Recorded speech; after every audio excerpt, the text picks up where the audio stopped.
What's going on, everybody? Good morning. Hope you guys are doing well on this Tuesday. And it's time to have a little bit of fun around here. And we've, as Seahawks fans, had a good amount of fun recently. We're coming off a 14-win season where we won the Super Bowl, but let's have a different kind of fun for a video here. Let's talk about our division rivals in a way that is not especially balanced or well, I do think it's fair. I do think that everything I'm going to say in this video is fair, but I'm not trying to pretend that the reason why I'm talking about stuff in this video is for any reason other than the fact that I'm very happy with what they've done in recent days. So we're going to go through their draft.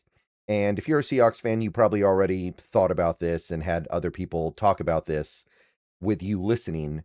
But let's talk about it a little bit here. This video is sponsored by Prize Picks. More on them a little bit later. But yeah, the Seattle Seahawks, they didn't have a draft that most people would consider great. It's not a draft that I consider great, but I would say it was probably the best in the division. And in the case of a couple of these teams, it feels like it was the best in the division by far. And while I'm not enamored with every single thing that the Rams did or the Seahawks did, I understand it. It makes sense. A lot of this doesn't make sense to me. So let's talk about the Rams draft here. Let's talk about what the LA Rams did over the last few days here in the NFL draft. And you guys know what the hammer here is. You guys know what the big one is. I even made a whole reaction video just talking about this because it was so significant. Remember, the Rams acquired the 13th overall pick in this draft by trading their first round pick last year with the Atlanta Falcons.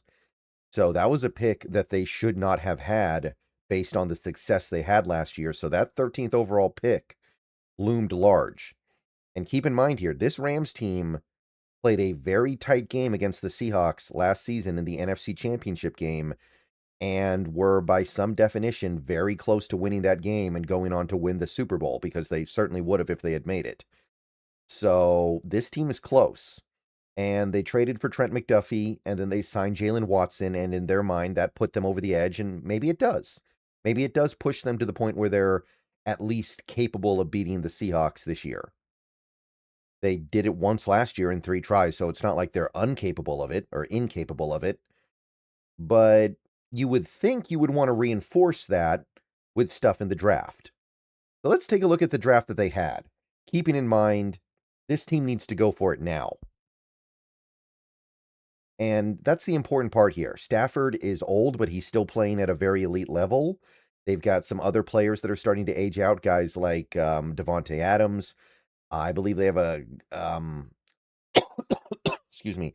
They have some tough decisions to make with some of their young players who are coming up on big extensions here, and they may end up losing somebody really good just because of cost. Like you look at Jared Verse, Byron Young, Colby Turner, Steve Avila, Puka Nakua. They're probably not going to be able to keep all of those guys because they're all going to command so much money. So 2026 is the year. After 2026, who knows where you are? Stafford could retire at any time. Davante Adams could retire at any time. You want to make 2026 your year. Did they do that with this draft? I think the answer is very clearly no, and I'm thrilled about that. If you like sports, the best way to make them better and more exciting is using Prize Picks, where it always feels good to be right. Prize Picks, all you got to do is pick more or less on your favorite players' projections and build lineups with a few taps. It's the daily fantasy stuff, but it's made super easy over there. Whatever sport you're into, give it a shot. And right now, Prize Picks is hooking up users with $50 in lineups after you play your first $5 lineup. All you have to do is use promo code HMA. I've had a great time on Prize Picks so far. It makes this daily fantasy thing very easy, and it makes watching the games way more exciting. Be sure to check out the social feeds feature so you can share lineups with your friends and tail partners or even fade their picks. Right now, Prize Picks is offering odds on the NFL draft. You have who's going to go where, what each team is going to do, how many of each position is going to go in each round, and so on and so on. Get on over to Prize Picks. Take advantage of that. So, download Prize Picks today, America's #1 sports app, and remember to use the promo code HMA. And remember, always gamble responsibly. So, first pick, Ty Simpson. This is the one that everybody knows about. 13th overall. The Rams have the opportunity to add a super stud, hyper athletic tight end. They have the chance to add a really good wide receiver. They have the chance to add a really talented and strong edge rusher. There's so much stuff they can do, and they draft Ty Simpson. Now, first of all, just on a fundamental level, Ty Simpson is not really a player that I think that much of in the NFL. There are good things about him. He is very smart. I think he's a good pre-snap quarterback. I think he reads defenses well. I think he has good accuracy. His accuracy doesn't look that good from the numbers, but his receivers dropped a lot of passes last year. And I do think there's something here. I'm not saying it's all bad. He's got a little bit of mobility, a little bit of escapability. He had a good season last year for Alabama. 28 touchdowns, 5 picks, almost 3,600 yards, ran for a little bit. He was a good quarterback for the Crimson Tide last year. But there's a lot of problems here too. He doesn't have a big arm. His arm is downright tame. He's got like a Brock Purdy arm. It's okay. He is not very big. He's a smaller guy. He's not a prototype. He's somebody that has already shown that he might be a little bit delicate. He was injured for part of 2025. He played through it, but it's not good that he's already starting to eat injuries when he's got 1 year of starting experience. And that's another thing. Ty Simpson has 1 year of starting experience in college football. He did not really play that much before then. So he's not ready. He's not even close to being ready. And on the surface, that's okay because I'm sorry, Los Angeles doesn't need him. But this is the problem. There is no way Ty Simpson is going to help the Rams in 2026. If Stafford stays healthy, Ty Simpson will not be on the field, so he can't help. And if Stafford gets hurt or completely melts down to the point where they bench him somehow, Ty Simpson's not ready to help the Rams get to where they want to get to. If you wanted a backup quarterback for Stafford that could theoretically come in and salvage the season if Stafford goes down or something bad happens, you'd go sign somebody like Joe Flacco. You'd go sign a good backup quarterback that finds himself available every offseason. You'd go get Jake Browning. You'd go get, there's a bunch of different guys you could go get, but pretty much all of them would be more likely to be of use in that role than Ty Simpson. Like, I'm not kidding. Joe Flacco would be significantly more valuable to this Rams team right now because he actually has a chance of maybe playing decently now. Ty Simpson would learn on the job if he got thrown out there at this moment. And maybe he would show promising signs, but you're not jumping on Ty Simpson's back on the way to the Super Bowl. You're hoping he sits on the bench and watches Matt Stafford lead you to the Super Bowl. So even if this ends up being a good pick eventually, and I don't believe that it will be, this is a disaster in the sense of you have this all in to win now team in LA, and you just spent your 13th overall pick on a player that is got no real opportunity to help you in the short term. And then you had their second round pick, which went to a tight end, Max Klare. And I think Max Klare's okay. I'm not a huge fan. I think there are some problems here, but there are some good things about Max Klare. I don't think this was a massive reach. He had a pretty productive collegiate career, was pretty good last year for Ohio State, had good production for Purdue the year before. But I ask again, how does this help the Rams right now? Now, when I look at Klare, I see a player that is not going to be a great inline tight end. In fact, he may not really be able to play inline. I think he's going to be, at best, a mediocre blocker. So that's not really what I see with Klare. I don't see a lot of blocking upside. And I see a very flawed receiver, too. I think he's weak at the catch point. I think he has mediocre hands. Mostly what I see with Klare is a mismatch guy. He's got pretty good speed and athleticism. So if you try to cover him with a linebacker, he's a little too quick. If you cover him with a corner or safety, he's too big. So he's a pain to deal with, but even as a receiver, I find him to be somewhat flawed. Now, maybe he's a little bit better than I'm thinking. I'm totally open to that possibility, but I say again, what is he doing for the Rams in 2026? The Rams have Terrence Ferguson, who they love. They really like Terrence Ferguson. And I know he didn't do great as a rookie, but there's every reason to believe that Ferguson is kind of their big tight end investment going forward. They have Colby Parkinson, who was pretty good for them last year, did some positive things for the Rams in 2025, and continues to offer positive mismatch value for that offense. They have Tyler Higbee, who I believe they just extended, and is also a pretty good player. They also have Davis Allen, and Davis Allen, whatever. Okay, that's fine, but let's say you drafted Max Klare to take the place of Davis Allen. That's not affecting your team positively. So, what is the purpose of drafting a guy like Klare when you already have a tight end room that goes 3 deep with meaningful contributors? You can go 2 tight end or 3 tight end as much as you want to. Max Klare is still not seeing the field very much unless you clear room for him. And the only thing that makes sense to me is the Rams are now going to try to get rid of Colby Parkinson, trade him or cut him, save money, put that saved money towards some of their extensions, and then Klare kind of becomes your new, I don't want to say starting tight end, but a tight end you utilize because Colby's not there anymore. But I say again, how does that make you better? How is Max Klare as a rookie going to be better than Colby Parkinson as a veteran?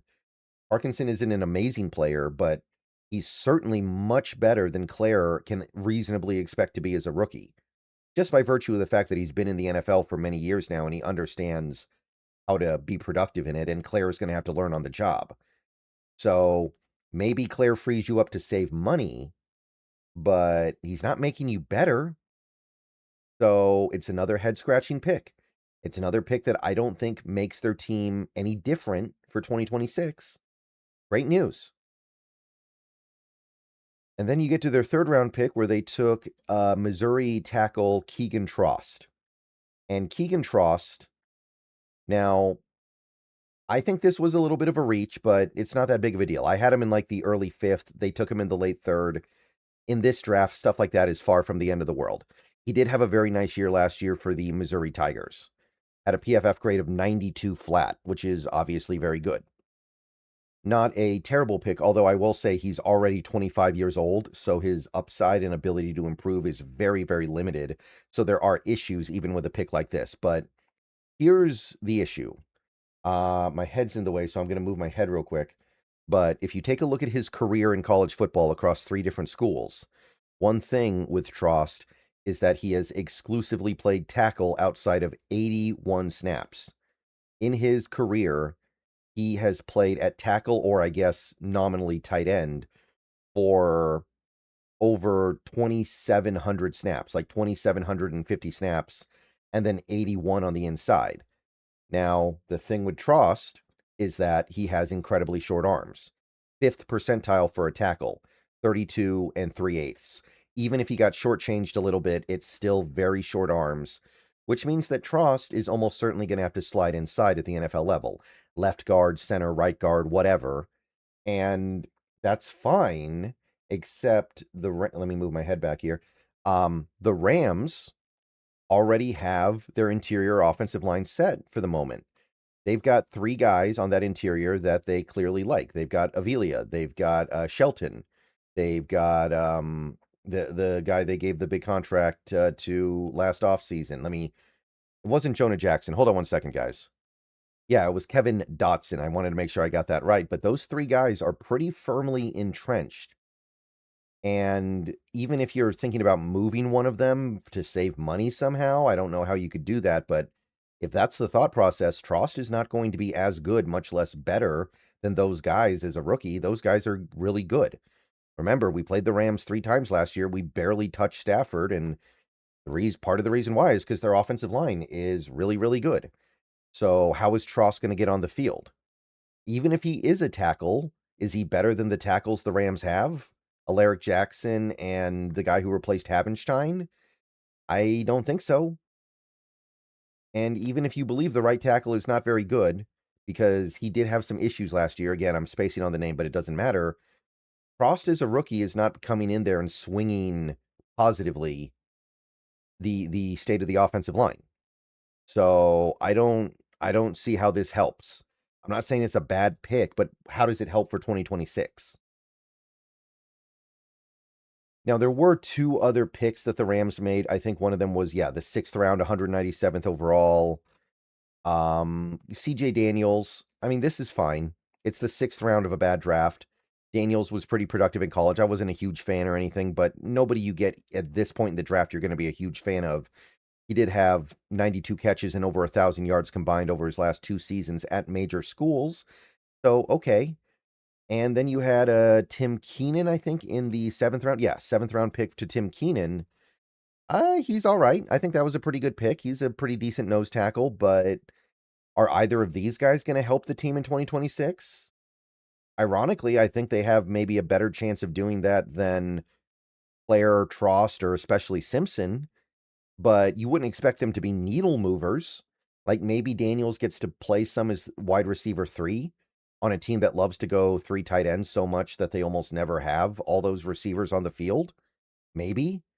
Maybe we see a scenario where Daniels becomes like the upgrade from Konata Mumfelt or whatever his name is, but how much are you affecting the game at that point? And maybe Keenan plays a little bit to help ease the likely decline you're going to see from Poona Ford in 2026. But is he going to be an improvement? Is he going to be an upgrade? It doesn't seem very likely to me. So what I'm trying to say is that, yeah, the Rams used 5 picks in this draft. And ultimately, I am very, very hard pressed to see how they made themselves better for the 2026 season. I don't think any of these picks are making a positive impact on the team. Now, look, there's always the possibility that they don't need these guys to be impact players for them to still win the Super Bowl this year. But as of right now, where we're sitting here right now, where I am at this very moment, where the season is months away from starting, it seems like a big mistake to just assume that, to think we don't need to get anything meaningful out of our rookie class because our team is already so good. That's a dangerous thing to think. And you look at the Seahawks last year. Look at what they got from Grey Zabel. Look what they got from Nicky Manwari. They were even able to get a little bit out of guys like Elijah Arroyo and Torrey Horton, who ultimately weren't there at the end, but they did produce some, and they did give you a little something better than just a guy off the street, especially Horton. So it's a class that doesn't make any sense to me whatsoever. And as a Seahawks fan, I'm loving it. Now, that doesn't mean they can't be really good. That doesn't mean they can't win the Super Bowl. That doesn't mean they can't jump us. But it got a little bit harder with picks like this in my mind. So let's laugh at the Rams for a little bit here and appreciate the fact that they didn't reinforce their very good roster. See you guys later. Go Hawks. More stuff coming soon.